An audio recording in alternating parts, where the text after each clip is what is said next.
प्यारे बच्चों, आपके विषय कॉमर्स में नया कोर्स शुरू हो चुका है जिसका नाम है अर्थशास्त्र। तो इसका आज पहला अध्याय जिसका नाम है अर्थशास्त्र की परिभाषा, इससे हम शुरू करते हैं और धीरे धीरे अच्छी तरह से समझते हुए अर्थशास्त्र विषय की पूर्ण जानकारी करेंगे। आज का टॉपिक है अर्थशास्त्र की परिभाषा। प्रोफेसर एरिक रोज के अनुसार किसी भी शास्त्र का वैज्ञानिक ढंग से अध्ययन करने के लिए उसकी परिभाषा को जानना उसी प्रकार आवश्यक है जिस प्रकार उस खेत की सीमाओं को जानना जिस पर खेती करनी है। इसका तात्पर्य यह है कि हमें जिस खेत में खेती करनी होती है उसकी सीमाओं को जानना ज़रूरी है कि कहाँ से कहाँ तक है, क्योंकि उसी के अनुसार हम उसमें खाद, पानी आदि की व्यवस्था करेंगे। यदि हमें खेत के आकार का ही नहीं पता होगा कि कितना लंबा कितना चौड़ा है, तो उसमें कितना खाद, दवाई आदि डालनी है, हम कैसे अनुमान लगा सकते हैं।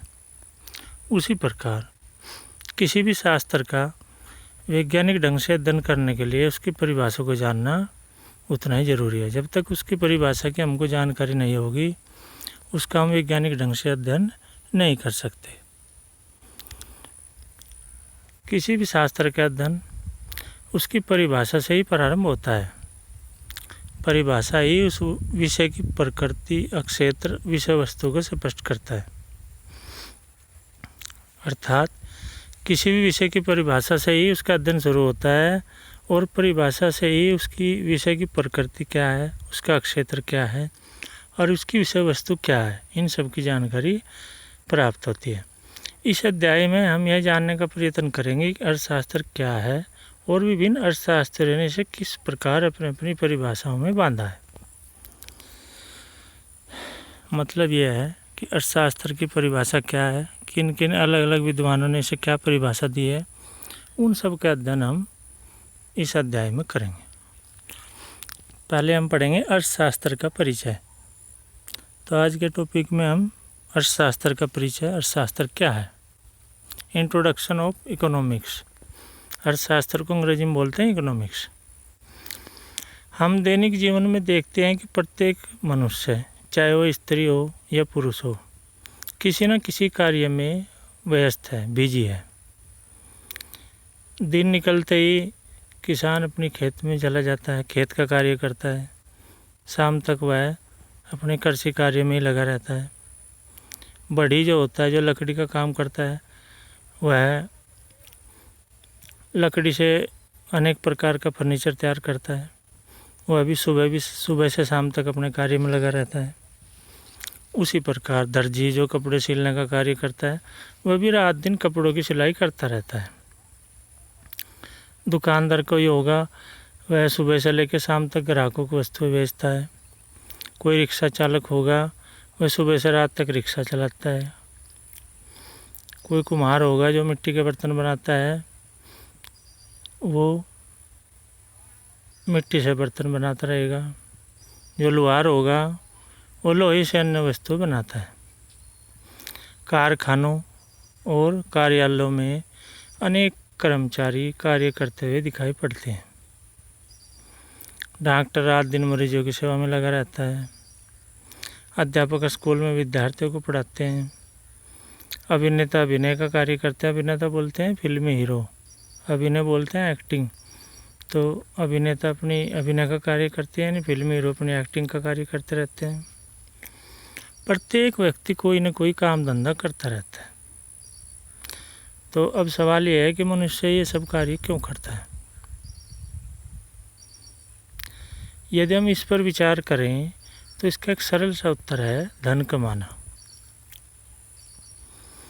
जो अभी हमने पढ़ा कि हर आदमी अलग अलग कार्य कर रहा है। बढ़ी लकड़ी का कार्य कर रहा है, लोहार लोहे का कार्य कर रहा है, अध्यापक पढ़ाने का कार्य कर रहा है, डॉक्टर दवाई का कार्य कर रहा है, इत्यादि इत्यादि।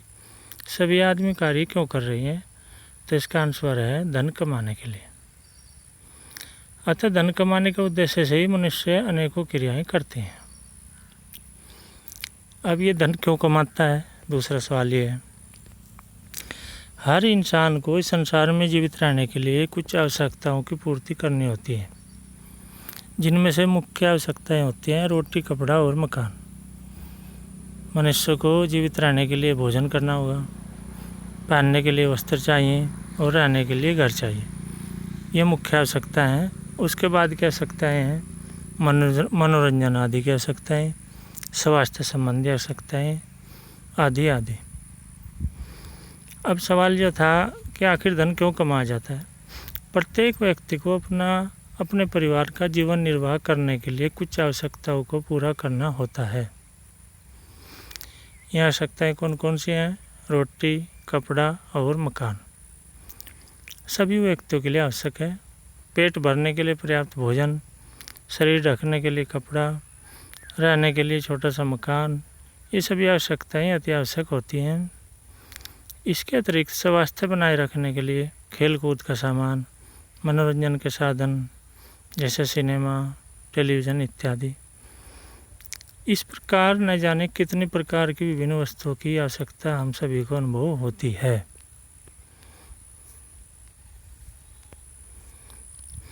अतः ये सभी वस्तुएं धन के बिना पूरी करनी संभव नहीं है।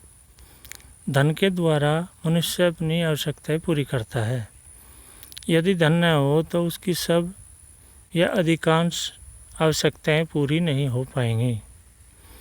जब तक व्यक्ति की आवश्यकताएं पूरी नहीं होती तब तक वह दुख व कष्ट का अनुभव करता है, और जब आवश्यकताएं पूरी हो जाती हैं तब वह सुख व आनंद का अनुभव करता है।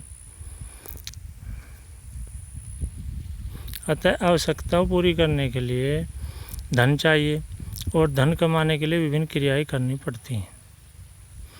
इस प्रकार व्यक्ति को विभिन्न क्रिया करने के लिए विभिन्न आवश्यकताओं से प्रेरणा मिलती है, जो उसे पल पल अनुभव होती रहती है। तो इस टॉपिक का जो सारांश है वो ये है कि इसमें हम अर्थशास्त्र का से थोड़ा सा परिचय कर रहे हैं कि हर व्यक्ति कोई ना कोई कार्य करता है संसार में। किसी का काम पढ़ाई का, किसी का काम बाड़ी का, किसी का काम लोहार का, किसी का काम रिक्शा आदि का, मजदूरी का, किसी का काम व्यापार का। सभी कोई ना कोई कार्य करते हैं। वह कार्य क्यों करते हैं? क्योंकि उसे धन की आवश्यकता होती है, धन कमाने के लिए। और अब सवाल यह है कि धन क्यों कमाने की आवश्यकता क्यों पड़ती है? क्योंकि मनुष्य को जीवन जीने के लिए कुछ आवश्यकताओं की पूर्ति करनी पड़ती है, जिनमें रोटी, कपड़ा और मकान मुख्यतः हैं। उसके साथ साथ मनोरंजन आदि, खेल कूद आदि, दवाई आदि इत्यादि इत्यादि बहुत सी आवश्यकताएं हैं जो मनुष्य को जीवन जीने के लिए अनिवार्य हैं। उन सब की पूर्ति के लिए उसको धन कमाना पड़ता है। अतः धन कमाने के लिए ही उसको कोई न कोई काम धंधा करना पड़ता है। जब वह धन कमा लेता है क्रिया करके, तब उसकी आवश्यकता की पूर्ति हो जाती है। जब उसकी आवश्यकता की पूर्ति हो जाती है तो वह सुख और आनंद महसूस करता है। जब उसकी आवश्यकता की पूर्ति नहीं होती तो वह दुख और कष्ट अनुभव करता है। तो ये जो अनुभव हमें मिलता है सुख और दुख का, इसी अनुभव से उसे कार्य करने की प्रेरणा मिलती है, जिससे वह अलग अलग प्रकार की क्रियाएं करता है। आज का टॉपिक हमारा इतना ही।